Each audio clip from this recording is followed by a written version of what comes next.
Donc maintenant que notre configuration initiale a été faite, on va pouvoir créer notre première pièce dans Onshape. Un petit point par rapport à Onshape, compte tenu que c'est un logiciel qui est en ligne, lorsqu'on va créer une pièce, cette pièce-là va être automatiquement enregistrée à l'intérieur de notre compte.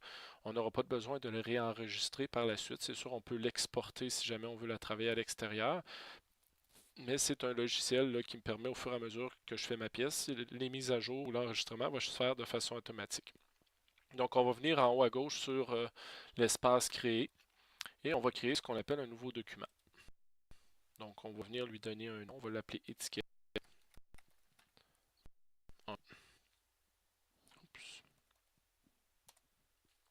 Et on va cliquer sur D'accord.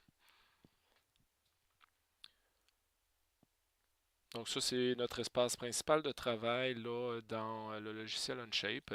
On va pouvoir venir créer nos pièces à l'intérieur de cette structure-là. Donc, on voit ici, là, c'est notre historique. Donc, à droite complètement, c'est là qu'on va voir les étapes de progression de notre dessin.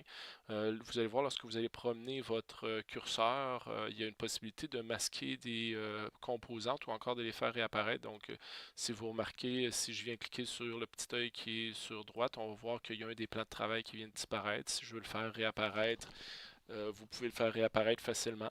Même chose, si je viens cliquer sur le haut, ben, le plan va disparaître ou réapparaître. Donc, pour nous autres, c'est à vous autres à décider si vous voulez les laisser présents ou pas. Moi, présentement, compte tenu que je sais que l'étiquette, on va seulement utiliser un plan de travail, je vais tout simplement venir retirer deux plans de travail qui sont inutiles. Ça va être plus facile pour le reste du travail. Ça fait une image qui est moins chargée, mais je pourrais facilement les faire réapparaître. Donc, on va se promener. Là, dans notre barre, il y a plusieurs fonctions qui sont ici. On va principalement utiliser les premières fonctions qu'on a ici au début. Donc, faire du dessin assisté par ordinateur, c'est un peu comme faire du dessin sur une table à dessin. Si on veut dessiner un cube, on ne dessinera pas un cube en premier. On veut dessiner un carré, donc une forme 2D. Et par la suite, on va lui donner de la profondeur. Ben, en dessin assisté par ordinateur, c'est la même chose. On va créer une forme 2D qu'on appelle un esquisse. Et par la suite, on va créer une extrusion qui est ajoutée ou retirée de la matière. Donc, on va commencer par l'onglet qui est ici, Esquisser. Et là, on va venir choisir un plan de travail. Il nous dit choisissez un plan pour d'esquisse. Ben, nous autres, il y a un seul plan présentement, donc on va venir cliquer dessus. Et là, vous voyez que votre menu a changé. Il nous donne des nouvelles fonctions. Et lorsqu'on va dessiner l'esquisse, c'est plus facile d'être dans une vue de face ou de dessus, tout dépendant. Là, la face, donc on veut être parallèle à cette face-là. Donc moi, je vais venir peser sur Front. On voit que la traduction n'est pas complète, mais qui est quand même bien faite, là. Nous autres, c'est un étiquette circulaire qu'on va faire, donc je vais venir choisir l'icône du cercle. Je vais venir me placer au centre, je vais venir cliquer une fois, je vais agrandir et peu importe la valeur qui est indiquée, je vais cliquer une deuxième fois. Et là, vous allez voir une fenêtre qui va apparaître dans laquelle il y a une valeur. On ne va pas déplacer le curseur, on va tout simplement venir sur notre clavier. Donc, on lâche la souris, puis on va écrire la grosseur, donc 35 mm. Ça va directement apparaître dans la fenêtre. Et ça, c'est le diamètre du cercle qu'on est en train de dessiner. Une fois que c'est fait, on va peser sur Enter. Et là, on va avoir notre cercle qui a une certaine dimension. Une fois que notre esquisse, on va être satisfait avec, on va venir cliquer sur le petit crochet pour accepter ce qui a été fait. Et pour lui donner de la profondeur, donc de la troisième dimension, on va venir choisir l'extruder. Donc le petit icône qui est ici. Pour l'extrusion, je vais le placer en vue isométrique. C'est plus facile là, pour comprendre le processus de travail. Donc, lorsqu'on veut extruder, ben, c'est une forme géométrique. Donc, c'est un esquisse qu'on extrude. Donc, on va venir le choisir en premier. Par défaut, il nous donne une profondeur de 25 mm. Nous autres, on va venir changer cette valeur pour un 3 mm. Vous voyez que je ne mets pas les unités de mesure. On n'a pas besoin d'y mettre parce que le logiciel, on a mis nos paramètres, nos préférences tout à l'heure en millimètres. Par la suite, bon, c'est sûr qu'il y aurait d'autres options possibles, là. Si je viens sur la flèche qui est ici, puis le type, ben, ça pourrait être symétrique, donc par rapport au plan de travail des deux côtés jusqu'à la prochaine face, ensuite de ça, ou encore à travers tout. Donc, c'est des options qui peuvent être faites. Mais lorsqu'on veut une profondeur fixe, ben, on va mettre une profondeur ici dans le type aveugle. Une fois que c'est fait, on va accepter cette extrusion-là. Et là, on va venir placer sur notre petite étiquette un trou là, pour faire comme un porte-clés. Donc, encore une fois, pour faire un trou, il va falloir en premier faire un esquisse. Donc, on va venir sur esquisser. On va venir cliquer sur la face où on veut dessiner cette esquisse-là. Et on va venir chercher encore une fois un cercle qu'on va venir placer un peu n'importe où. On clique et on va encore une fois inscrire une valeur, donc 5 mm. Et là, c'est le diamètre de 5 mm. Présentement, bon, là, je suis encore dans la fonction cercle. Si je clique une autre fois quelque part, ça va encore donner un cercle. Donc, je vais peser sur Escape ou encore, je pourrais venir cliquer sur l'icône là pour sortir de la fonction. Et là, ben, on va venir présentement, là, le cercle, si on le prend, on peut le déplacer n'importe où. Idéalement, on voudrait qu'il soit contraint à une position bien précise. Donc, on va venir placer des cotes, donc des dimensions. Je vais venir cliquer sur l'icône. Je vais venir choisir le centre du cercle et le centre du gros cercle. Et là, on voit, là, il y a plusieurs possibilités de cote. Est-ce que je le veux à angle? Est-ce que je le veux à l'horizontale? Est-ce que je la veux à verticale? Donc, moi, ce que je veux en premier, c'est une cote. Donc, je monte directement vers le haut. Et la cote qui est ici, je veux qu'elle soit de 0 mm pour que les deux soient alignés. Par la suite, je vais faire une seconde cote entre le point central du gros cercle et du petit cercle. Et là, ben, je me déplace directement vers la droite ou vers la gauche. Et je clique et la valeur que je veux avoir, c'est 13 mm. Je pèse sur Enter. À ce moment-là, mon cercle n'est plus bleu, il est rendu noir, donc ça veut dire qu'il est complètement contraint. Je vais terminer cette esquisse. Et là, on va venir percer notre trou. Donc, pour percer le trou, c'est encore une extrusion parce que extruder, ça peut être ajouter ou retirer de la matière. Donc, je viens choisir l'icône. Je vais venir choisir uniquement le petit cercle. Et là, au lieu de ajouter de la matière, je vais venir retirer de la matière. Et là, on voit qu'il est en train de percer un trou. Je vais venir choisir l'option cette fois-ci à travers tout, donc à travers toute la matière qu'il y a là, il va me percer le trou. Si c'était 50 cm, il passerait à travers le 50 cm, sinon je pourrais lui donner une profondeur. Et on va accepter cette modification. Dernière étape pour venir placer nos initiales sur l'étiquette. Donc, encore une fois, je débute un esquisse. Je vais venir sur la face où je veux dessiner et je vais venir choisir le texte dans lequel je vais écrire une zone. Donc plus ou moins grande, c'est pas grave même si elle est plus grande que le cercle. Et là, je vais venir écrire mes initiales. Oups.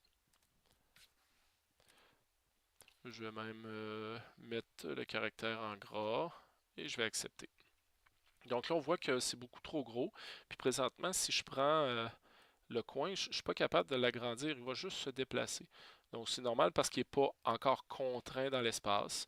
Donc nous autres, on va venir contraindre cet élément-là. Ce qu'on va faire un élément de coïncidence, puis on va demander de faire coïncider la ligne du centre avec le point central. Il va me l'amener automatiquement. À partir de là, je vais pouvoir venir retirer la fonction de coïncidence. Et là, je vais pouvoir venir changer la grosseur. C'est sûr, je peux le placer n'importe où en hauteur, mais au moins la grosseur.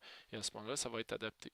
Si je voulais encore le contraindre pour qu'il soit toujours au centre, ben, je pourrais là, facilement venir mettre une cote de dimension entre le haut et le bas. Donc, supposons, je dirais, moi, je veux que ça soit 8 mm. Et par la suite, ben, je pourrais mettre une autre cote entre le haut et le centre, puis dire que ça va être 4 mm. Donc, on sait présentement qu'il est centré par rapport justement au médaillon complet. Puis on voit qu'il est noir, donc il est complètement contraint. On va terminer l'esquisse. Et si je veux graver mes initiales, ben, je vais encore venir faire une extrusion. Je vais venir choisir les 3 lettres, ou encore j'aurais pu choisir le terme au complet. Et je vais venir retirer sur une profondeur de 1 mm. Oups, pardon. Et on va accepter. Et là, on peut voir que c'est gravé dans 1 mm de profondeur dans notre médaillon. Donc là, c'est ça, je vous ai pas parlé de la souris. Là. La souris va vous permettre de changer les vues. Donc si vous faites un clic droite sur le bouton de la souris, puis vous le maintenez enfoncé, vous allez être capable de déplacer votre médaillon dans les trois plans sur 360 degrés. Si vous maintenez la roulette de la souris enfoncée parce que c'est comme si vous faisiez un clic, on est capable de déplacer l'objet dans notre plan de travail. Et la molette, bien sûr, va nous permettre de grossir ou de rapetisser notre objet. Dernière chose, on va venir faire un congé. Un congé, c'est ce qu'on appelle en anglais un fillet. On va venir cliquer sur le pourtour. Ça vient arrondir justement là, les rebords. On va le faire de 1,5 mm. Et je vais venir de l'autre côté. Donc, je vais faire un clic droit, je vais aller de l'autre côté. Puis, je vais aller chercher l'autre de l'autre côté aussi. Et je vais accepter ces deux filets-là. Donc, on va voir un arrondi tout le tour de notre médaillon. Si jamais vous vouliez changer l'apparence, on pourrait venir faire un clic droite et venir modifier l'apparence, puis venir changer la couleur et accepter. Donc à ce moment-là, on met un peu de couleur sur notre médaillon. Comme j'ai dit, on n'a pas besoin d'enregistrer ce médaillon-là. Il est déjà enregistré. Et si on revient dans le Unshape ici au départ, vous allez voir apparaître dans vos documents ce nouveau médaillon-là. Si vous voulez rouvrir, vous avez tout simplement à double-cliquer dessus. Et à ce moment-là, il va être... Puis là, ben, je pourrais venir modifier. Donc, pour modifier les éléments qu'on va avoir dessinés, ben, on va aller dans notre menu. Puis là, il faut se poser, est-ce que c'est un esquisse ou encore c'est une extrusion, donc un croquis ou une extrusion. Là, il y a des termes des fois qui ne sont pas complètement traduits. Donc, si supposons je veux faire mon médaillon plus gros, ben, je sais que ça c'est un croquis. Donc, si je double-clique sur croquis, il va me le réactiver. Et là, je pourrais venir double-cliquer sur la valeur de la cote, puis mettre 40 mm. À ce moment-là, ça viendrait se modifier. Et si j'accepte, ben, mon étiquette va avoir grossi, puis toutes les modifications vont avoir été faites sur cette image-là. Même chose si je voulais changer, supposons, la profondeur de l'extrusion au départ, 5 mm, supposons, 3 mm, je ne suis pas satisfait, je voudrais avoir 5 mm. Ben, je viens changer la valeur pour 5 mm. Je viens accepter et à ce moment-là, je suis rendu à 5 mm. Donc, je vais replacer à 3 mm parce que je trouve que c'était correct par rapport aux dimensions qu'on avait placées. Et votre médaillon est terminé. Donc, ce que je vous suggère de faire, c'est de reprendre ces éléments-là, mais cette fois-ci de faire une étiquette, mais cette fois-ci rectangulaire là, pour inscrire votre nom au complet cette fois-ci sur celle-ci.